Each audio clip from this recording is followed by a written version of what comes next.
നാണമില്ലായ്മ ഒരു കുറ്റമല്ല, പ്രത്യേകിച്ച് മുതിർന്ന നേതാക്കൾ ചെയ്യുമ്പോൾ. രാഹുൽ ഗാന്ധിക്ക് ഒരു പ്രശ്നമുണ്ട്. കാര്യം പുള്ളിക്കാരൻ വലിയ നേതാവൊക്കെ തന്നെയാണ്, മോശമല്ലാത്ത കുടുംബ പാരമ്പര്യവും ഉണ്ട്. പക്ഷേ പകതിരിവ് വട്ടപൂജ്യമാണെന്ന് വേണം പറയാൻ. കോൺഗ്രസ് നേതാവ് രാഹുൽ ഗാന്ധിക്കെതിരെ ബീഹാർ പോലീസ് പുതിയ 2 കേസുകൾ കൂടി രജിസ്റ്റർ ചെയ്തിട്ടുണ്ടെന്നാണ് റിപ്പോർട്ടുകൾ പുറത്തുവരുന്നത്.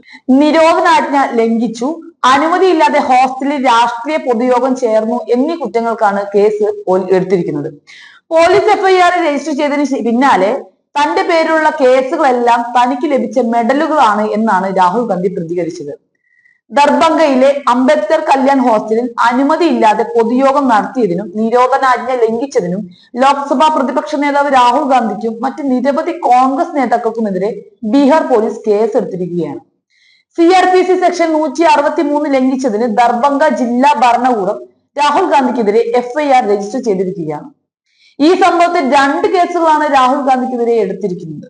തന്റെ പേരിൽ ഇപ്പോൾ 32 കേസുകൾ ഉണ്ടെന്നാണ് രാഹുൽ ഗാന്ധി ഈ വിഷയത്തെ കുറിച്ച് പറയുന്നത്. സാമൂഹിക നീതിക്ക് വേണ്ടിയുള്ള തന്റെ പോരാട്ടത്തിന്റെ തെളിവായിട്ടാണ് അവയെ കാണുന്നത് എന്നും പുള്ളി പറയുന്നുണ്ട്.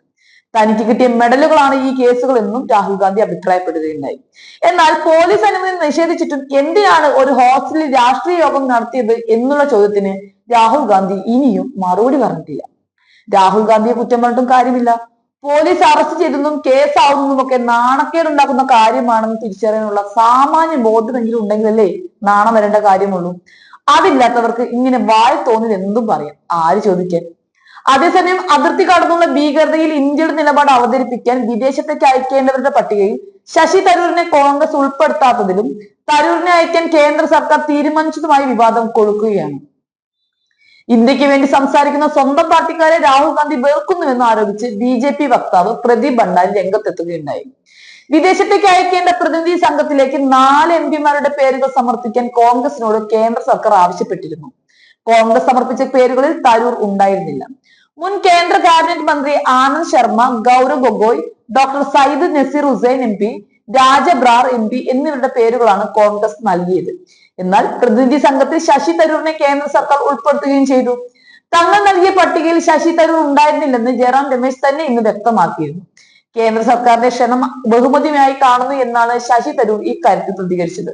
നേരത്തെ ഇന്ത്യ പാകിസ്ഥാൻ സംഘർഷവുമായി ബന്ധപ്പെട്ട അഭിപ്രായ പ്രകടനങ്ങളിൽ ശശി തരൂരിന് കോൺഗ്രസ് നേതൃത്വം ശക്തമായ താക്കീത് നൽകിയിരുന്നു. പാർട്ടി നിലപാടിന് വിരുദ്ധമായ അഭിപ്രായത്തിന്റെ പേരിലായിരുന്നു താക്കീത്.